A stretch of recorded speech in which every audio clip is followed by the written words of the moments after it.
বলো, তোমাদের ছোট্ট বড়িতে একটু দান নাই? দান নাই না, এটা হচ্ছে আমের আচারের জন্য, আর এটা হচ্ছে আম ছত্তার জন্য।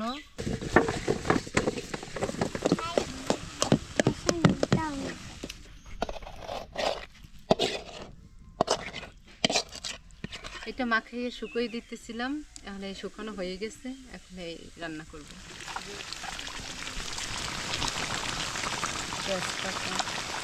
আচারের স্বাদ কেমন? সেই স্বাদ। সেই স্বাদ। ক্যামেরায় বলো তো, সেই স্বাদ। সেই স্বাদ। আসসালামু আলাইকুম দর্শক, আশা করি আপনারা সবাই ভালো আছেন। আজকে আমি আমের আচার দিয়ে আপনাদের দেখাবো যে কীভাবে আমের আচার দেয়। আমাদের গাছের আম থেকে আচার তৈরি করব। ঠিক আছে, দেখতে থাকেন।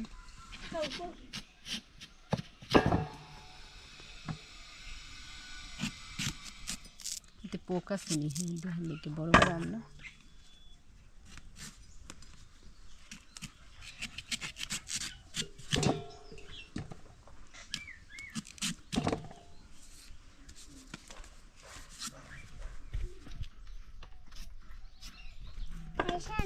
বলো, তোমাদের ছোট্ট বড়িতে একটু দান নাই? দান নাই না, তুমি কাটতে পারো না, তাই বলো। দেখো পোকা আসেনি।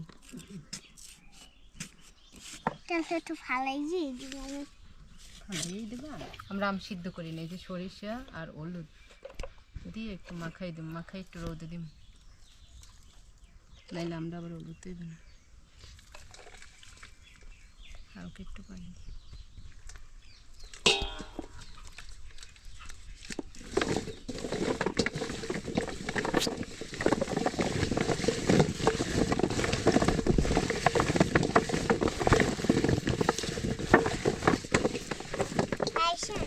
হ্যাঁ,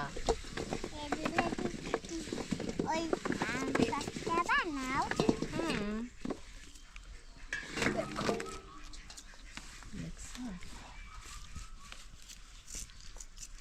রোদে দিয়ে আসি কতক্ষণ পর।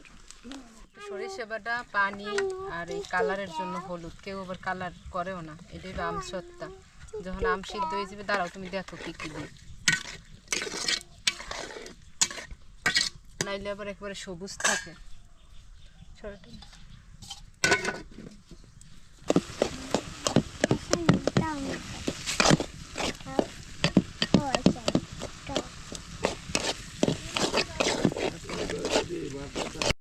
জিরের গুঁড়ো হালকা, বুঝছো, পাঁচফোড়ন দিয়ে লবণ, রক্ত লবণ,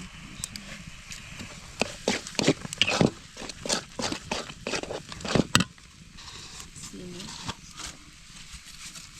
পরিমাণ মতো।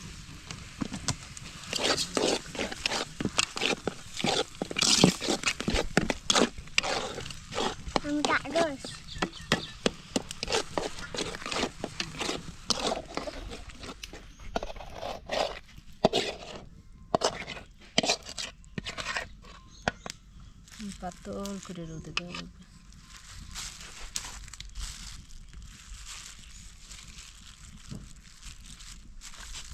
এটা মাখিয়ে শুকিয়ে দিতেছিলাম, এখন এই শুকানো হয়ে গেছে, এখন এই রান্না করব। কীভাবে বানাই দেখেন।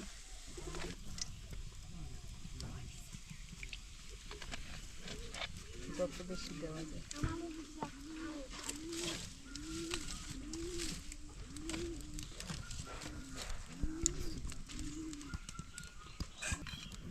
রসুন, আদা, জিরে বাটা, সরিষা বাটা,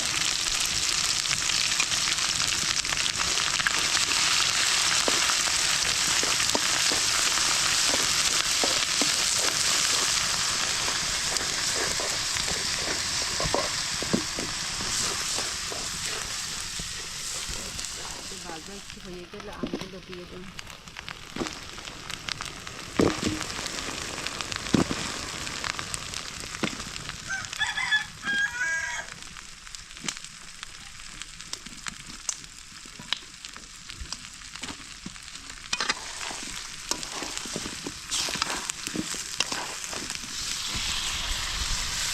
আমটা সিদ্ধ,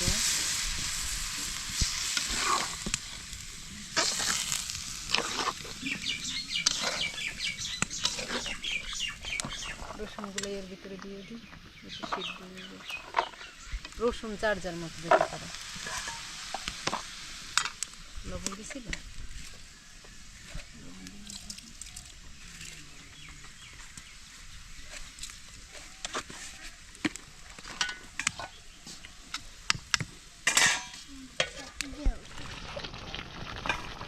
আমার অনেকটা সিদ্ধ হয়ে যাচ্ছে। এই যে মরিচ, মরিচ যার যার মতো, আগে দিলে মরিচগুলো গলিয়ে যেত, এই যে মরিচ পরে দিয়ে দিই। মরিচ,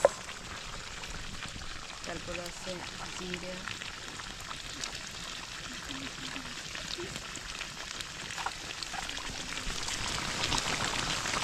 তেজপাতা, ওইগুলো পরে দিচ্ছি।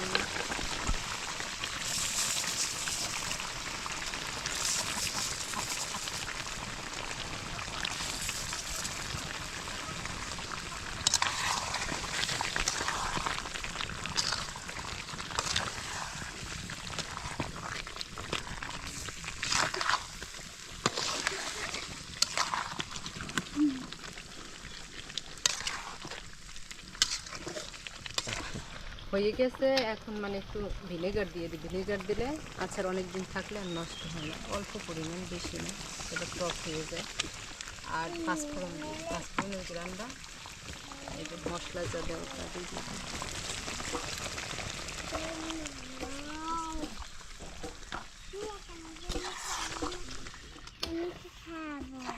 খাবা, খাইয়ে দেখবা যে লবণে, মশলায়, চিনিতে হয়েছে কিনা। দেখো হয়েছে, আচ্ছা, দেখছো হয়েছে না, কিছু লাগবে। আচারের স্বাদ কেমন? সেই স্বাদ, সেই স্বাদ, ক্যামেরায় বলো তো সেই স্বাদ। সেই স্বাদ।